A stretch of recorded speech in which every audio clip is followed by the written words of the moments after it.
Hey there everybody, welcome to episode 3 of Keeping It Real with Team Awesome.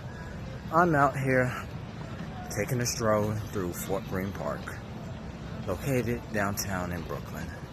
Anyway, for those of you who don't know me, I am the author of 31 Days to Live and also the upcoming book that's coming out in August, The Kill All Project, which is available, by the way, on ebooks, but will be available for paperbacks in August.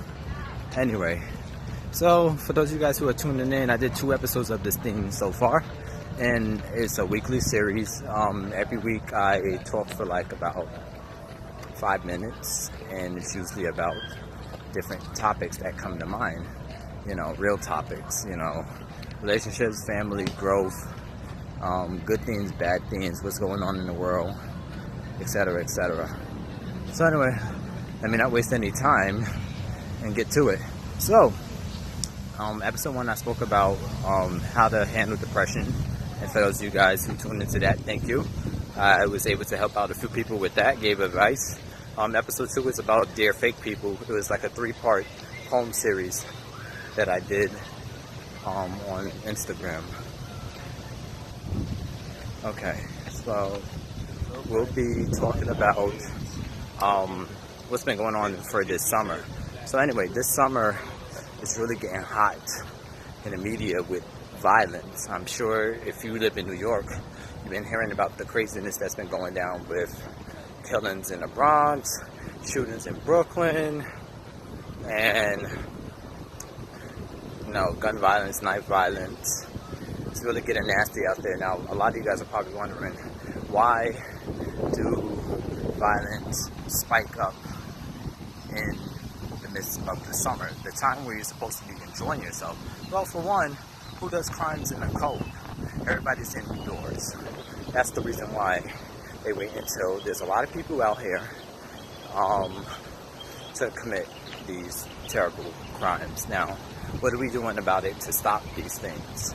A lot of people are being vocal and using social media as their platform to speak about things, how to go about handling gun violence, knives, but you can actually use weapons. You can use any type of weapon to attack and hurt people, honestly.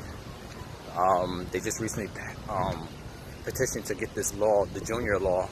For those of you guys in the Bronx who know Junior passed away, murdered a couple of weeks ago, and I believe 12 people were behind his killing, which is insane.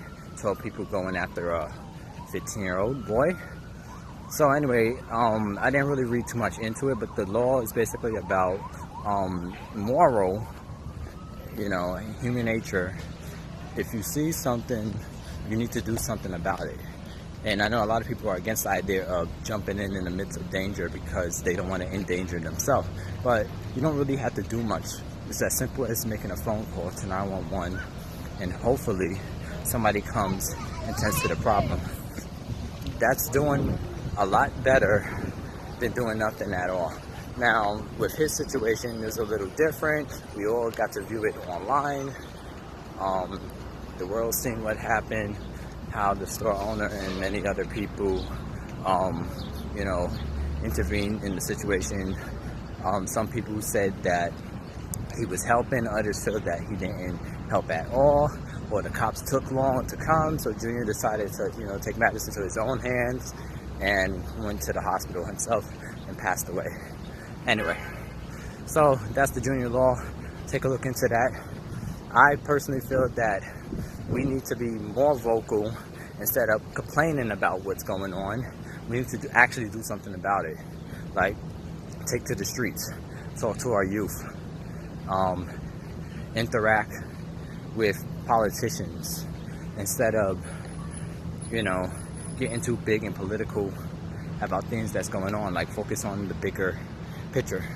Anyway, sorry for this camera to constantly be shaking. I know you're probably annoyed by watching this thing shaking up. But yeah, violence is spiking up in New York during the summertime. Usually happens around this time. But yeah, you guys got to stay safe. Stay safe, stay out of trouble, mind your business, and also speak up when necessary. I'll see you next week for a new topic.